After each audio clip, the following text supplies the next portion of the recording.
Bismillahirrahmanirrahim. Assalamualaikum warahmatullahi wabarakatuh. Kembali lagi dengan saya Fili Anissa. Pada video kali ini saya ingin menjelaskan materi mengenai apa itu encoding decoding, terutama pada kajian khalayak media. Nah, kembali lagi ya, apa itu kajian khalayak? Ya, pertanyaan pertama. Kajian khalayak adalah penelitian yang melihat bagaimana audiens media atau khalayak media menerima atau merekonstruksi gitu ya, atau memaknai gitu ya, memaknai pesan-pesan yang di dalam media. Kenapa studi khalayak ini menjadi penting? Ya, karena studi khalayak pada intinya adalah ingin melihat keberagaman, ingin melihat ya variasi yang diterima ya, makna yang diterima gitu oleh audiens atau khalayak. Seperti yang sudah saya jelaskan di video sebelumnya, saya menjelaskan mengenai tiga tahapan dalam studi khalayak atau studi audiens. Pertama ada mass society audience ya, mass society teori audience. Yang kedua ada limited effect media ya. Kemudian yang ketiga adalah active audience ya, yang menyebutkan bahwa sebenarnya khalayak itu adalah posisinya adalah aktif. Nah, kajian khalayak ini menjadi penting gitu ya, karena sebenarnya di dua kategori, yaitu mass society teori dan kemudian limited effect teori gitu ya, menyebutkan bahwa khalayak adalah entitas yang bisa dikuantifikasikan ya. Jadi khalayak adalah pihak yang bisa disamakan gitu dengan numerik atau dengan angka gitu ya, sehingga kecenderungan penelitian-penelitian di limited effect dan di mass society teori adalah kuantitatif misalkan kalau kita riset tentang khalayak. Tapi bila di kajian khalayak gitu ya, di khalayak aktif yang kedua, dia lebih pada kecenderungan risetnya secara kualitatif, karena melihat apa? Melihat khalayak itu dipandang sebagai audiens yang beragam, individu yang beragam. Atau kata Surat Hall disebut bukan monolitik atau satu-satunya, tapi dia sebenarnya polisemi, yaitu memiliki makna. Nah, riset khalayak ini tentu saja dapat bersifat kuantitatif dan atau kualitatif. Ya, tapi dalam riset encoding decoding ya, kita tidak bicara pada kuantitatif, kita bicara pada kualitatif. Nah, apa encoding decoding sebenarnya ya? Apa encoding decoding itu? Encoding decoding adalah cara yang digunakan atau model komunikasi yang dicetuskan oleh scholar Stuart Hall yang mengatakan komunikasi itu bukanlah proses yang linier, tapi komunikasi adalah proses yang saling mempengaruhi ya, karena khalayak adalah pihak yang aktif. Dia tidak serta-merta mendapatkan efek yang diharapkan oleh media. Nah, hal ini ya tentu saja menjadi kritik ya terhadap model tradisional yang melihat proses komunikasi sebagai proses yang linier. Oleh karena itu, kajian khalayak ini, encoding decoding ini akan kita bisa kategorikan dalam peta ritual model ya, atau cultural model daripada transmission model.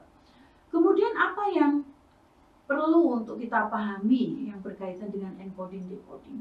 Stuart Hall mengatakan ya, ada 4 tahap dalam proses encoding dan decoding. Maka dia disebut circuit ya, circuit of culture ya. Kemudian apa yang disebut produksi? Sirkulasi, penggunaan, dan reproduksi pesan media.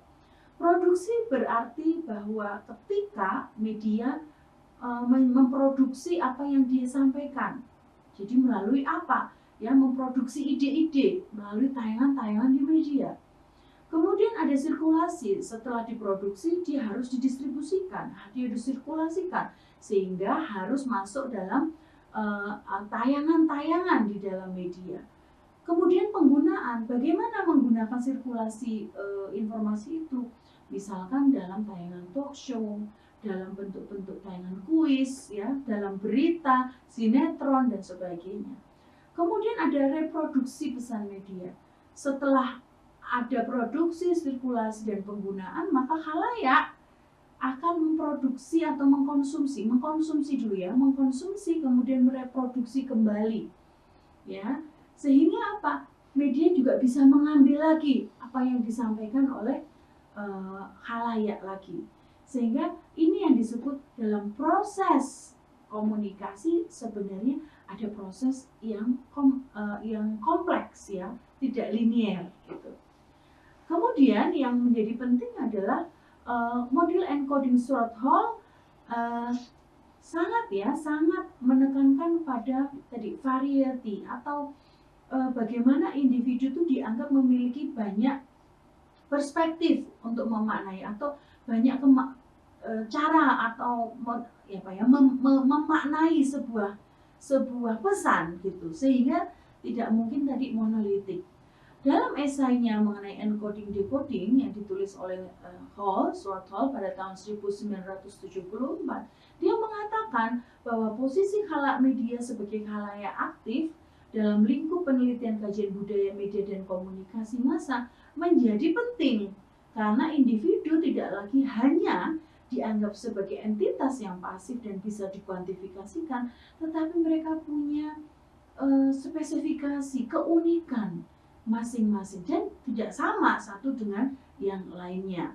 Model encoding decoding ini sebenarnya pernah disampaikan oleh Claude Shannon and Warren Weaver. Ya, beliau ini adalah scholar matematika yang meneliti bagaimana komunikasi dianggap linear, dianggap sama seperti proses matematika. Ya, namun gitu kata Short-Hall itu tidak berlaku dalam konteks kajian-kajian humaniora, kajian-kajian budaya, karena individu gitu ya tidak sama seperti robot, individu tidak sama seperti entitas yang lain, individu punya aspirasinya sendiri, individu punya latar belakang mereka sendiri yang sangat mempengaruhi penerimaan atas sebuah pesan atau informasi dari media. Nah, proses pemaknaan model encoding decoding ini kata Short-Hall sangat berkaitan dengan bahasa. Bahasa adalah praktik diskursif di mana proses representasi menentukan dan mempengaruhi bagaimana pesan, posisi, identitas bahasa, sehingga ya certain language atau bahasa tertentu harus dilakukan, dipilih, diseleksi dan sebagainya. Oleh karena itu, bila kita meneliti sebuah media dalam kajian khalayak ya, tidak hanya media tapi juga penonton yang menonton media, kita harus meneliti, kita harus memperhatikan bahasa-bahasa apa saja yang digunakan, kemudian aktor-aktor siapa saja yang menggunakan bahasa itu, sehingga muncullah representasi. Ya, harus diingat Short-Hall juga menjadi founding fathers teori representasi di media. Nah, ini yang saya sebutkan tadi, circuit of culture. Apa yang disebut konstruksi pesan, ya, produksi, sirkulasi konten media, kemudian penggunaan, ya, penggunaan pesan tersebut diadopsi sebagai wacana yang bermakna, ya, kemudian reproduksi. Bagaimana kemudian pesan itu dikonsumsi, kemudian dibacakan lagi ya, dimaknai lagi oleh audiens. Short-Hall juga membuat diagram ya, membuat gambar yang menjelaskan bagaimana proses encoding decoding terjadi.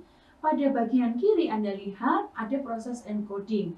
Encoding adalah proses di mana